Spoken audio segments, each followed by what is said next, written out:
Hi, so I'm going to do a video today about the differences between INTPs and INFPs because I think that these two types can be easily confused for one another, especially if you have an academically minded INFP or an INTP who's interested in art and things like that. And also because when I was first introduced to MBTI, I thought that I was an INTP for a long time.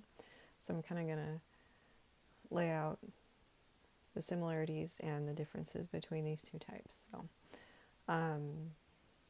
probably the biggest similarity between these two types is that they have the awkward introvert with misanthropic tendencies stereotype associated with both of them, and they can have similar problems with feeling uncomfortable in social situations and maybe problems with, self-confidence in dealing with other people or expressing themselves sometimes. And they also both often feel like they have to put on a false persona in order to fit in and be normal. And they both dislike doing this.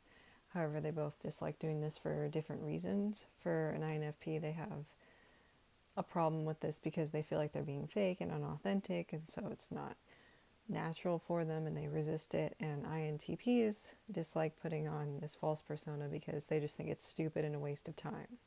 So if you look at the reasons why they're both doing the same behavior, that can be a way to tell them apart as well.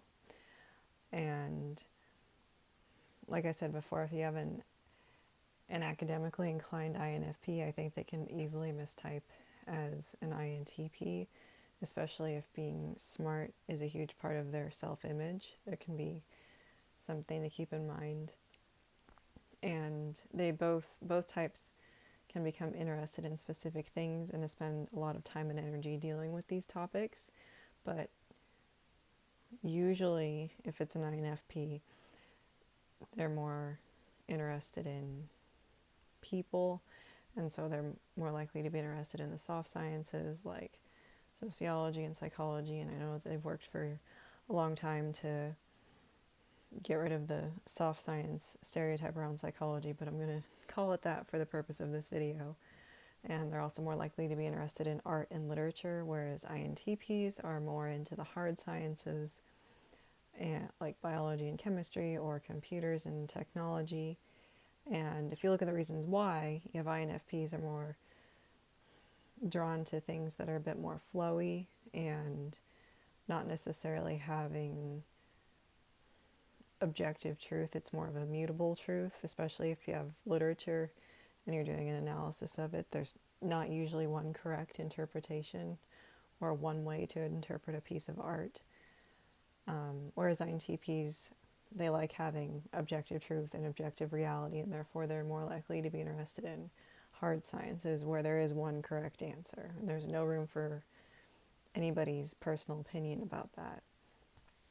And another difference between the two types is that, especially if you're dealing with a younger or immature INFP, I think that they're more likely to seek out information that already goes along with their worldview and just reject anything that goes against that. And they can react emotionally if they're presented with something that completely upends how they view the world rather than examining the information. They'll just reject it on emotional grounds because they don't like it.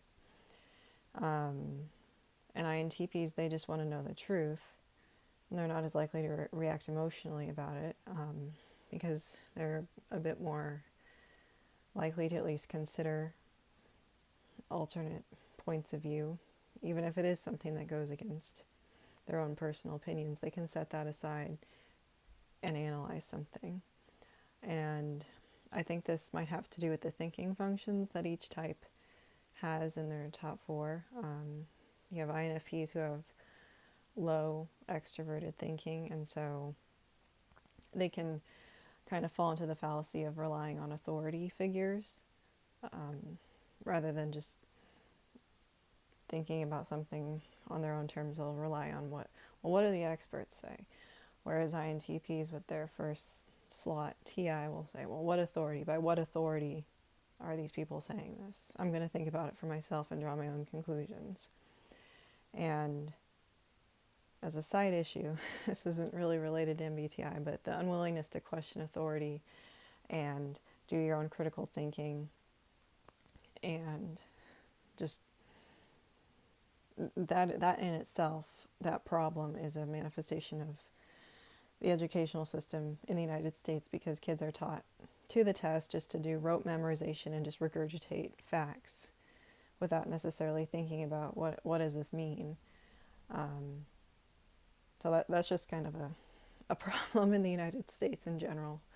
It's a side issue, but a really good example of this was when I was in the IB psychology program when I was in high school, and we had to know the birth and death dates of all the psychologists, and that has nothing to do with how well you understand their theories. It's just you have to know their birth and death dates. Does it matter that I know that Sigmund Freud lived from 1856 to 1939? I think it was. That doesn't tell anybody how well I might understand his theories. So anyway, that whole issue of just, the educational system teaching kids just to regurgitate facts and not really do critical thinking necessarily, that's a problem with the educational system. Side issue. Another big difference is that INFPs know how they feel at all times. They're really in touch with their emotions, obviously, from the first position FI, whereas INTPs, I think, struggle to identify their own emotions, and although they feel empathy for other people strongly sometimes, they don't necessarily know what to do about it, even if they want to provide comfort for somebody.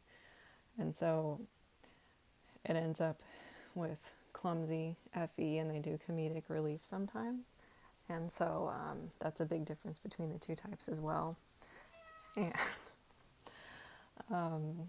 if you go by just physical appearance, that can be another indicator, because INFPs have their own individualized style, and it's very important to us that how we look is reflecting how we feel inside, or how we need to feel for that day.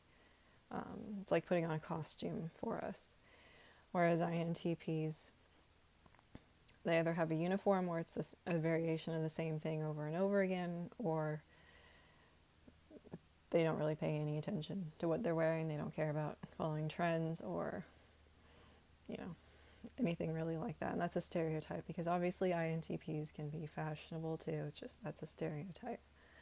So yeah, I think those are the biggest differences between the two types.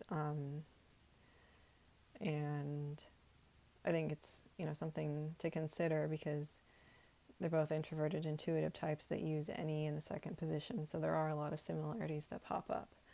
So, yeah, thank you for watching. If you have any questions, comments, or concerns, please let me know. If there's anything that I missed and you feel that I and everybody else should know about it, please leave a comment. And thanks again for watching, and I hope you have a good day. Bye.